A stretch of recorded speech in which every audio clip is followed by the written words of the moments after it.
Dave. Yes. Thank you for being here. Oh, thank you. So, first of all, tell me a little bit about the Refuge. Refuge is a Christian faith-based organization that works with homeless and street involved. Now they use the word street trade. Mm-hmm. Anyone involved in the street trade, which is like surviving on the streets. It could be from busking to prostitution to drug dealing to just stealing or just literally surviving. We do a breakfast and lunch program every day. We do programming for young parents, which we've got a split, which is kind of cool. We now have young parents coming in on Mondays. Tuesdays we have, there's a program called Celebrate Recovery. It's out of a church in the United States. Everybody goes, oh, it's about addictions. It's not really. It's about, addictions is a symptomology to the true issue. Why people don't all of a sudden become addicted to something. It's usually a road, a path to that.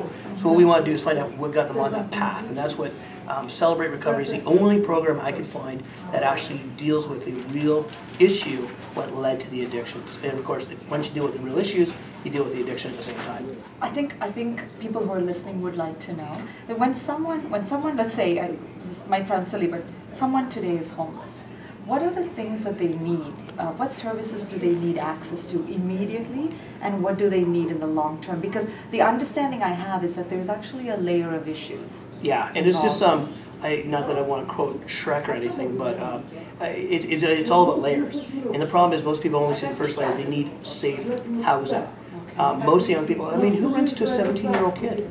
University students, they already have this issue, right? Who's going to rent to them? So you can imagine a 17-year-old kid who's living on welfare, if he gets on welfare, and that's the if. So housing, getting them into stable housing is very, very important. But the question has to go back to why are they on the streets in the first place? And that's where most people miss it, because they'll all say, well, deterioration of the family, which is the starting point. But 100% of our kids have never had a dad.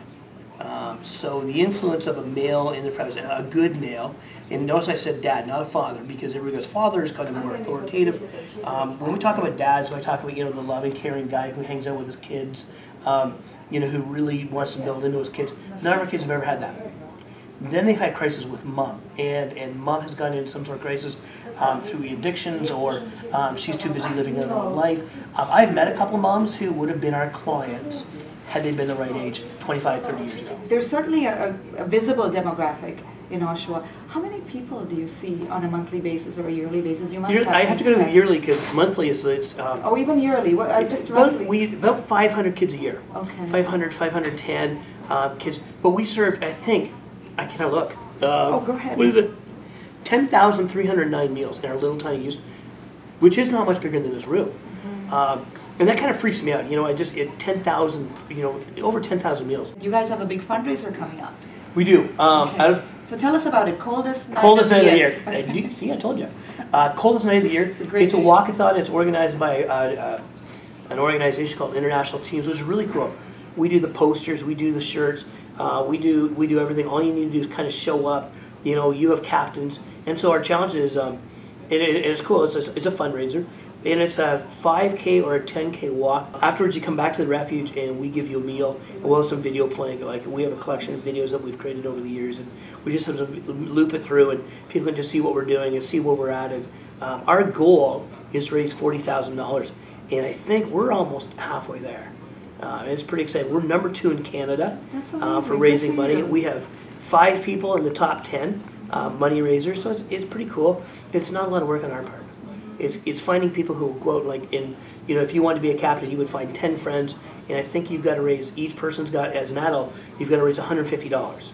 I know you've seen things, you've seen a lot of, yeah. How do you keep this energy up? How do you keep, you are so optimistic. It's pouring out of you into this room. How do you do it? I would say it's a faith thing. I have a very strong belief in God, and I really believe that God gives renewal. And my focus is on pleasing God, not on whether I get a job or I get. And so taking that focus off myself, taking the focus off of success based on a worldly measure, which isn't measurable. Because if a kid dies, geez, we really blew it that time.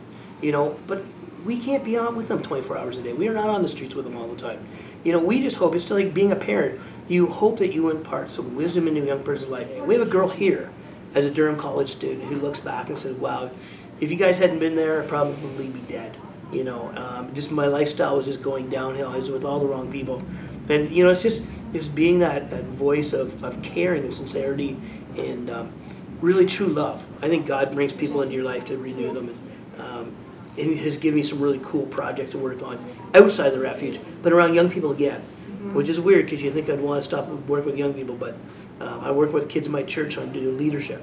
And it was really cool. So, Good. Yeah. Thank you, Dave. That's wonderful. Thank you. All right.